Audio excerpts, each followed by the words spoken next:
Okay, fine. Now what I was telling was that whenever data comes from environment, when I say environment, it means HTML form, user entering a form, or user is entering some data on command prompt, or user providing data in form of you say some input on mobile devices. Whenever we talk about data which is entered in environment, it is always in form of strings. So that needs to be converted to one of these primitive types for manipulation, because string cannot be multiplied. So sometimes when user enters data and if manipulation need to be done is of arithmetic type, what we need to do is we need to have conversion from string to various types. Okay, right? That is what is objective of today, how to convert from string to all this. And again, when you have to project data to the user, like you want to display some output to the user in form of HTML output, or in form of mobile output, or in form of output on any environment, you need to convert back from all these data types to string. So basically what we are going to see today is how actually we will go and we will convert data from one type to other type, right? How we'll convert it from string to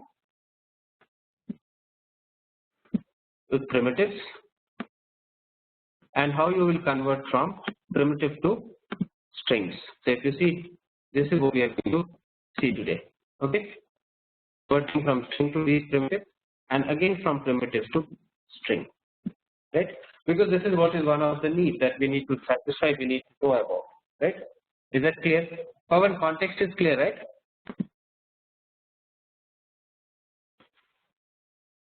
Pawan, are you there? But I'm really not understanding it. Is this where we left off in the last class, or is this something different? Yeah, it's the same thing. It's the same thing. What we did was we spoke about data types. Now we are talking about in case if data comes from environment, right? It will always come in form of strings. So what we need to do is we need to convert it from string to any other primitive type, right? And again, when you have to send output back to the user, you need to convert it back from these primitives to a string. This is what we are going to do. This is what is objective, right? This is what is one of the cases that we have to understand, right? So that you can understand that what is use of internal or inbuilt classes which are provided to you by Java. Okay, so treat it as a use case. Treat it as a you say as an activity that you have to do whenever you go with normal programming conventions.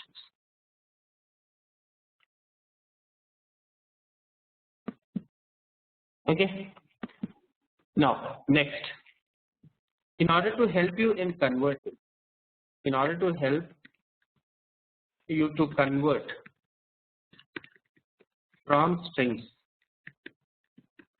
to primitives, Java comes up with a number of classes. Okay, inbuilt classes. Java provides inbuilt classes.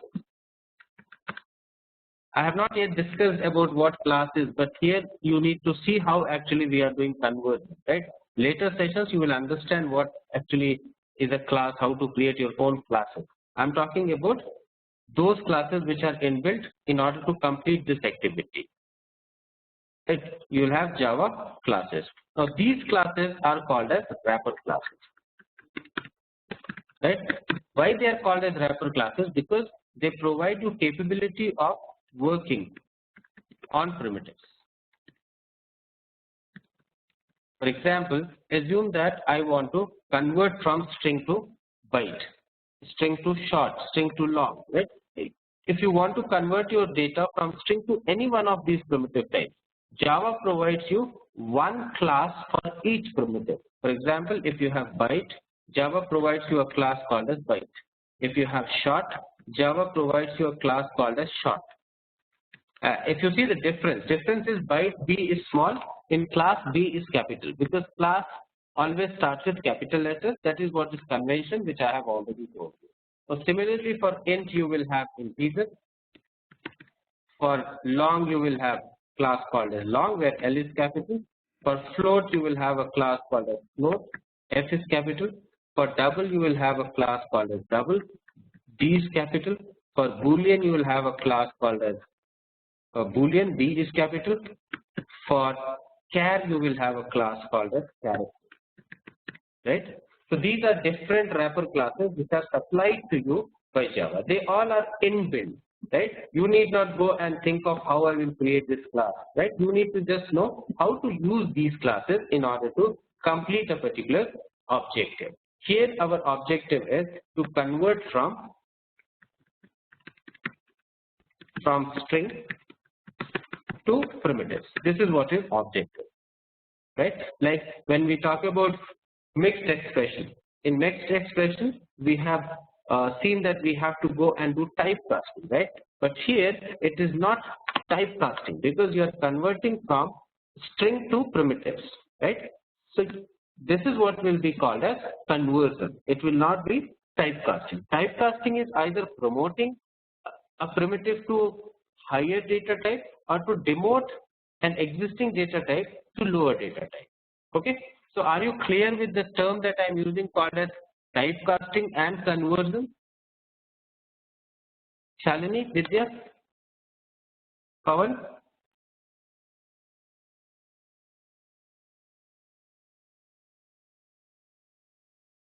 Okay, fine.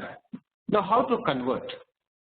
See, when it comes to classes, classes will have two things. One is variables. These variables are called as attributes. And second one is method. Methods are called as functions. Right? So if I want to access an attribute, what I'll do? I'll use class name, for example, byte dot variable.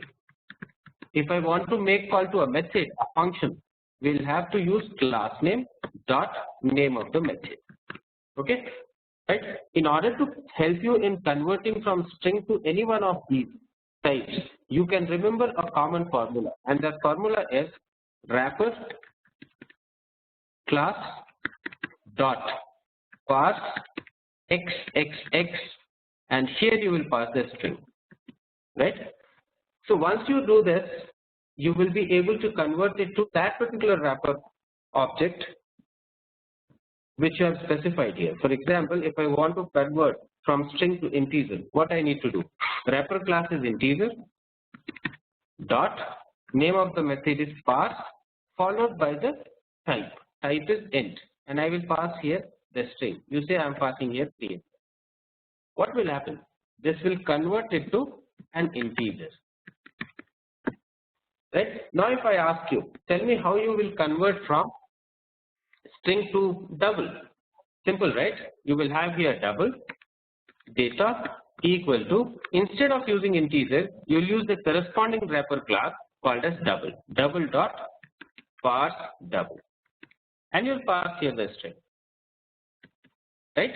So this is how you will do conversion, converting from string to primitives. Now similarly, if you have to convert from string to boolean, can you guess now? I'll write here boolean data equal to, we'll take the wrapper, right wrapper here is boolean, so I'll write here boolean dot parse boolean, and I will pass here the string, whatever is your string that you want to pass, right? So this will convert this string to what? Boolean. Is that clear? So this is how you will be converting from string to any primitive type that you want. Is that clear? So if you see, objective is to convert from string to any primitive type, and we came to know that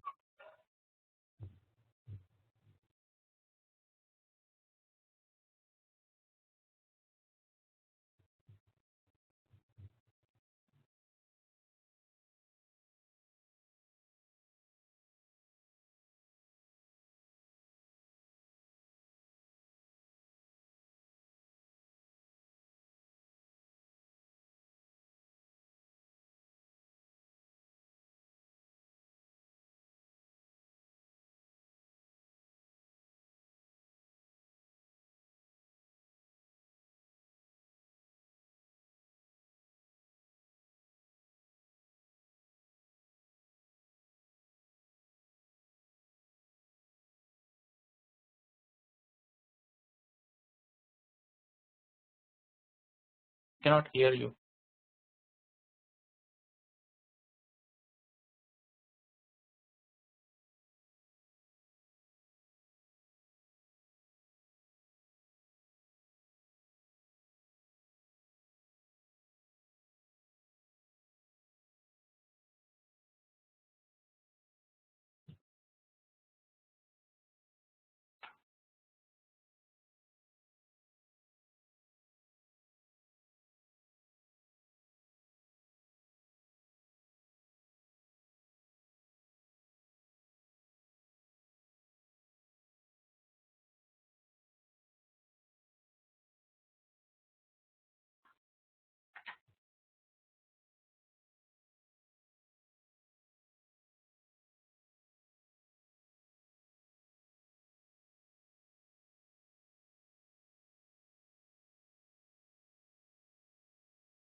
Now I am audible, right?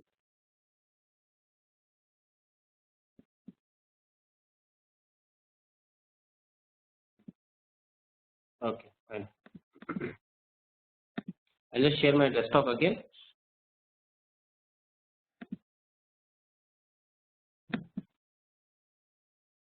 Fine. So if you see here, just now we spoke about how to convert from string to any other primitive type. I told you that there are some inbuilt classes in order to help you in doing that task, and those classes are called as wrapper classes, right? In order to convert from string to primitive, you can use a predefined syntax where you will have syntax like wrapper class dot parse xxx, and these are some of the samples, right? You want to convert from string to integer, you want to convert from double to from string to double, you want to convert from string to boolean, right? Now what I'll do, I will write some program here and I'll show you how actually we can go and do it. Okay, is it clear? Right, objective is clear, right? What is our objective? Because this is one of the very frequent tasks that you will be doing or you will need when it comes to Java or any other program, because data always come from environment in form of string. So in order to make it ready for manipulation, you need to go and you need to do this conversion from string to these primitives and vice versa. Okay, right? I'll be writing now some program here, file, new, and as you all know that I need to go and write class. Name of the class I will write as conversion test, opening and closing. And Pawan, if you remember, we need public static void main, right? This syntax is important, otherwise your code will not get interpreted if you don't have the right main method, right? And here I want to convert. Objective is convert from string to integer. Assume that I am making this as my first objective. Be careful because I will discuss certain errors also which you may get. Right?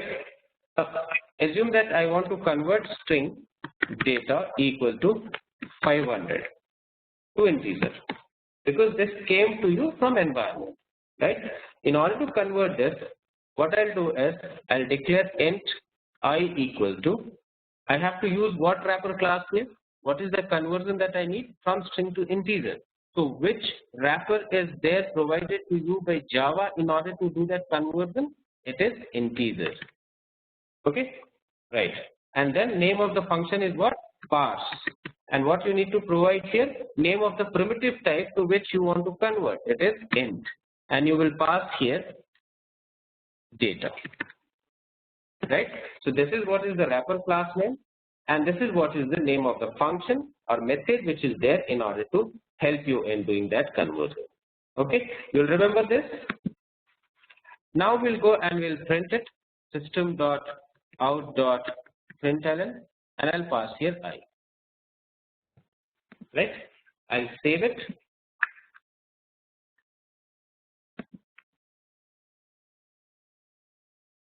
And I'll give it a name.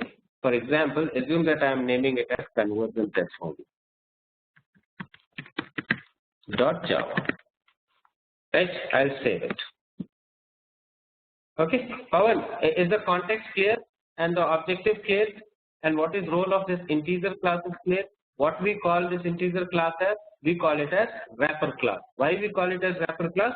Because it is supplied to us by Java in order to help us in working with primitive types. Okay, I'll tell you other use also once we are done with this program. Now what I'll do, I'll go here and I'll try to move to desktop because all my programs are there on desktop. I'll write JAVA6. Name of the class is conversion test. That's what I will write. Conversion test.java. I'll just press enter to compile it. Okay. Just wait.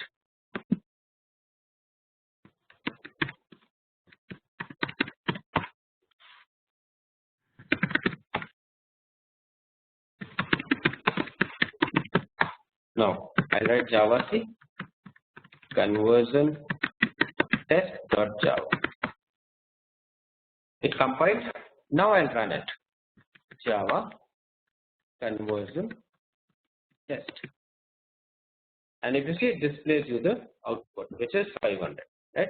Now, in order to confirm that it is integer, what we can do is we can just go and multiply it with something. So this data now has been converted to integer.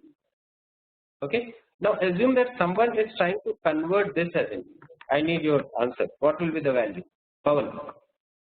If I am trying to convert hello to integer, what you expect your system to do?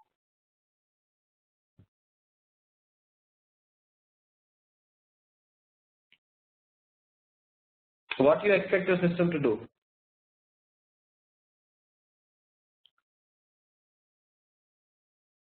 Shalini, Vidya,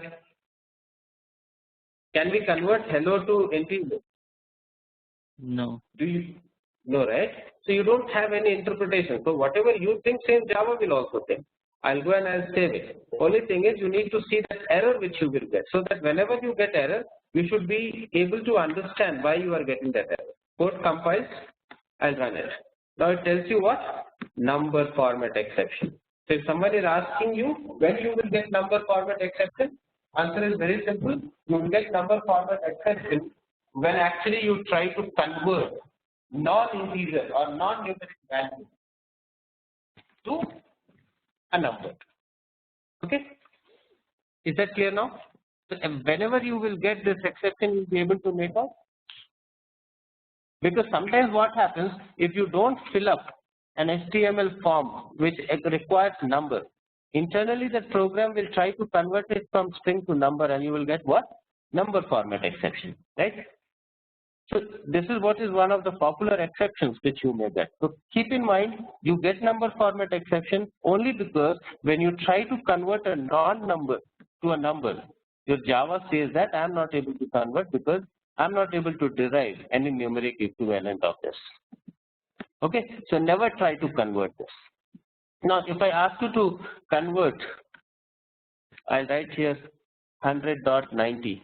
Now if I'll ask you to change it so that you can convert it to double, where are the changes that you have to make? Instead of using int, you'll write there what? Double. And instead of using integer class, you'll be using which wrapper class, Pawan? There is a corresponding wrapper for double also, where name is entirely similar, but it starts with capital D. And you have to change this int to what? Double. Right? I'll just go and save it. And if you see, once you do compilation again, I'll just go and compile it. Code gets compiled, and now I'll go and I'll run it. You get 100.9. Okay? So it means it is able to convert it from string to double. Right? So it's the same thing. If I want to convert from string to float, what I need to do? I need to change this double to float. And instead of using parse double, I'll be using here parse float. That's it. Just go and save it. Just go and save it. I'll just save it here. After saving, I'll go and I'll compile it. And I'll go and I'll run it. Right? If you see, it converts it to this particular float value. Right? So if you see, you can convert from any string data to a different type, provided constant that you are using here is a logical constant which can be converted to that type. Okay. Now one more question. What if I want to convert this data which is numeric to an integer? I'll go here and I'll write parse int. I'll change this to integer. Now tell me what will happen. Pawan, Shalini, Eileen. What will happen? Okay, just I'll ask you one question here. Do you feel that dot will be understood by integer? No. It means that you have a literal which integer does not understand. So again it will give you the same exception. And what is that exception? Number format exception. Okay. So I'll just go and try to compile this here. I'll compile. I will run. And now if you see, you are getting same number format exception. Why? Because it is not able to interpret this particular dot. Okay. Is that clear? So if someone is asking you how to convert from integer to any primitive, you will be able to do it, right? Okay, fine. Now let me take another type here and ask you. I'm saying Boolean. Boolean data equal to true. And I'm trying to convert it to Boolean now. I'll take this as string. I want to convert this to Boolean. What I need to change? Instead of int, I'll take here Boolean. Instead of integer, I'll take here Boolean class. And now instead of parse int, I'll take parse Boolean. Right. Now tell me what will be the output. What are the valid values for Boolean? What are the valid values? Boolean values is true or false, right? What I am using here? Shalini is saying that I am using all caps. So do you feel that it will work out or it will throw some exception?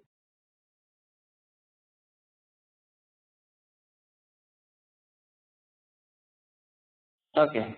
I'll just go and save it and I'll compile it and I'll show you.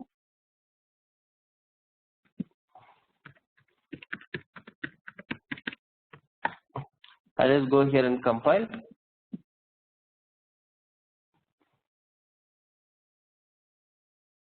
Some spelling is there. I'll just go and correct the syntax. One space was missing. I'll save it. We'll go here, compile it. No problem in compilation. And if you see when I run it, no problem in running also because it returns you true. Okay. So whenever you are writing true, whether it is uppercase, lowercase or mixed case, it will always give you true Boolean. Okay. Now what if I try converting this to a Boolean? Tell me fast, powerful.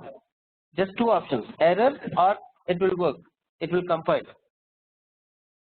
Error. Okay. Fine. So you are saying error. Let me go and compile it and show it to you. You will be surprised. I'll just go and compile it. Code gets compiled. I'll run it. It returns me false. So here you need to remember, if you will try to convert any non-true string, Boolean conversion always returns what? False.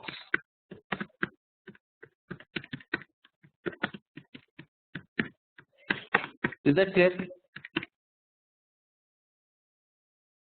Okay. Fine. So keep this in mind.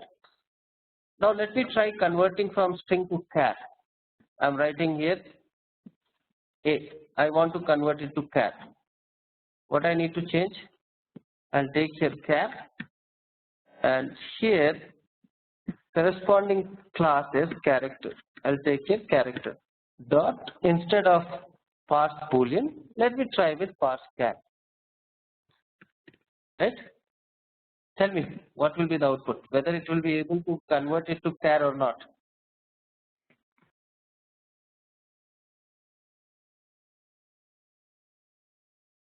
Remember one rule, you can never convert from Boolean, from string to a single char. Why? Because string will have at least two characters. One is this, you have written here A, and second one is terminator, right? So when you write A internally, it is this /0, right? So you can never convert from string to character. Is that fine? So which type of conversion is not possible in case of Java?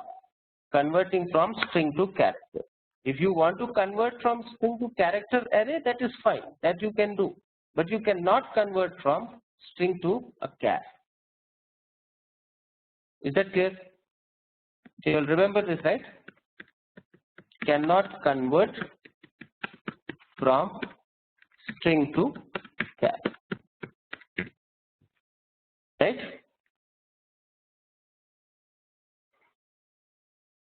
Is that fine? So whenever you get data from environment in form of string, and if someone is asking you to convert it to a primitive type, you will be able to do or not?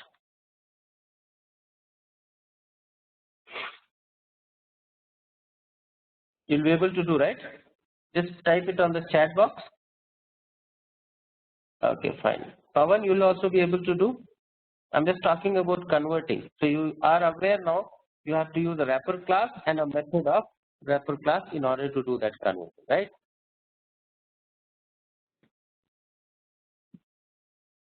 Is that clear?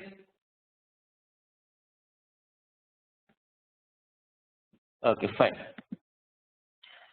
Now after you are aware about conversion, you have done manipulation. Next is to convert from primitive to string.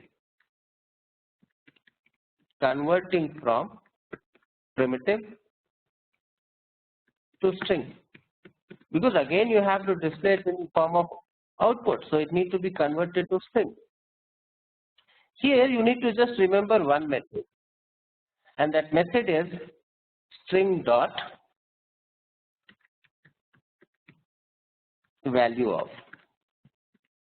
And the same method can convert it to any type. Okay, you can pass here string, you can pass here int, you can pass here float, you can pass here double, you can pass any type in order to convert it back to string. Is that clear? Let me show you. I'll just go here and write system dot out dot println, and I'll take here string dot value of, and I'll pass here whatever data type, like 100. 100 is by default integer, right? This will convert it from integer to string. So whenever you have to convert any primitive to string, you have to use the same method, right? I can convert, you say, from boolean to string as well. So if I pass here true, it is boolean, right? Default is boolean, right? I'll go and I'll save it and I'll show you. I'll go here, I'll compile and I'll run. 100 and true. And now this 100 and true are what?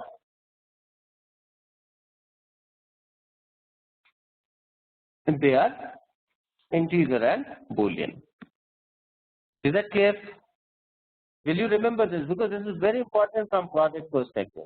As I told you that you will get data from environment, you have to convert it to primitives, and again in order to display to the user or prompt it or back on the command prompt, you will be using what?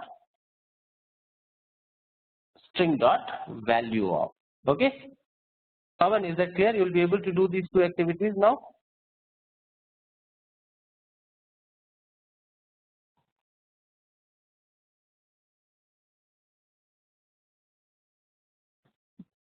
Okay, fine. So this is how you will be working with this. Right. Now let's see some other, you say, tasks that we can do using primitives. Now, in order to know what all we can do using a primitive task. Now, this you have to do, and I'll give you time today to work with almost all primitive types. Okay, so that you are aware about some common functionalities. So, in order to know what all functions will be there of primitives, you can go to your command prompt. I'll just clear screen and I'll show you.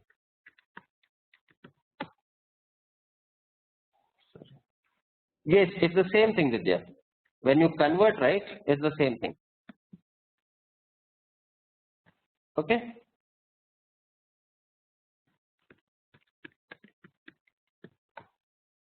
Now, In order to know what is the capability of a particular class, you will be using java.lang, because this java.lang is the default package, or is the package which is automatically loaded whenever actually you run JRE. And here you will write, for example, I want to know about integer. I'll go and I'll write integer. Now it displays me all different methods. If you see, right? Some of the methods are important along with article. You see here. What is this? Min value. What is this? Max value. Right? So if I want to find out what is the minimum possible integer value and what is the maximum possible integer value, I can do that, right? How to do that? I'll just go here and write system.out.println, and I'll write here integer dot max underscore value, and I'll save it. I'll just go and I will compile it. So you can do this Java P in order to know about the properties and the methods, and then you can go and you can use. So what I'll do is I'll ask you to do few of them so that you are comfortable in doing Java P and going and exploring what all methods are there of the class and using them, because Java has thousands of classes. So you need to know what approach you will adopt in order to know. You see, this is what is maximum possible integer value. If I want to know minimum, what is the change? Instead of max, I'll go and write min. I'll save it. I'll go and I'll compile it. Right.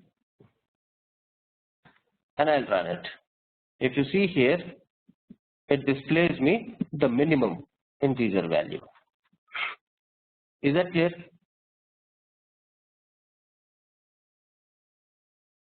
Fine. So this is how you will be using wrapper classes. Okay. Now apart from wrapper class, you have a class called as math class also, right? So just making you aware about some of the classes. I'll write here math class. Right? How to use math class now? If I ask you to go and use math class, what you will do? You will go here. As I told you, you will do what? You will do Java P. So I'll make here Java P, java.lang.math. Sorry. Now it displays you so many methods, right? Are you able to see? For example, if I want to find out maximum of two integers, what I need to do? Very simple. Name of the class is math dot max, and you can pass here what? 200 comma 300. Now it will return what? The greater of these two. I'll save it. I'll go and I'll compile it. After okay. Spelling again, M is capital, rest of them are small, MATH. I'll save it again and I'll run it.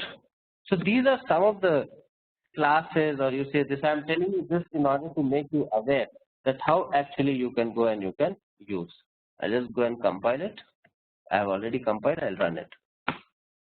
You see, it tells that 300 is greater. Is that clear? How to use math class, or how to know about any class for that matter. Is that clear?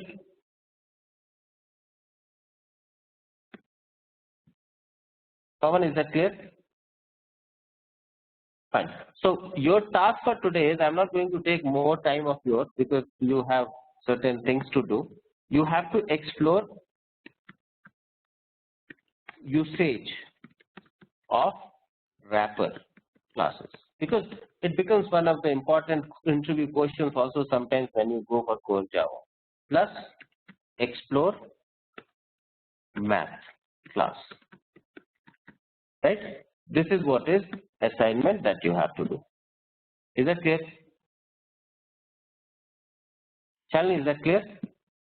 Because next we are going to start up with object oriented systems, and I want you all to be on time, and be ready with 2-3 hours of yours so that we can understand what is object-oriented systems. I'll be using a tool called as Glyphy.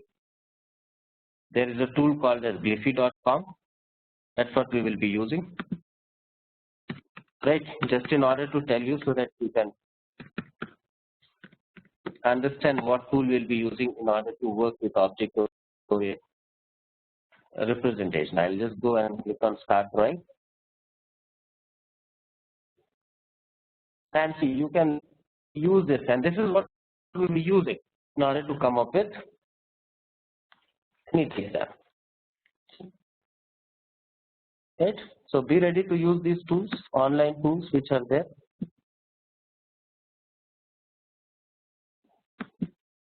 Now I can go and I can take up any shape from here. Example.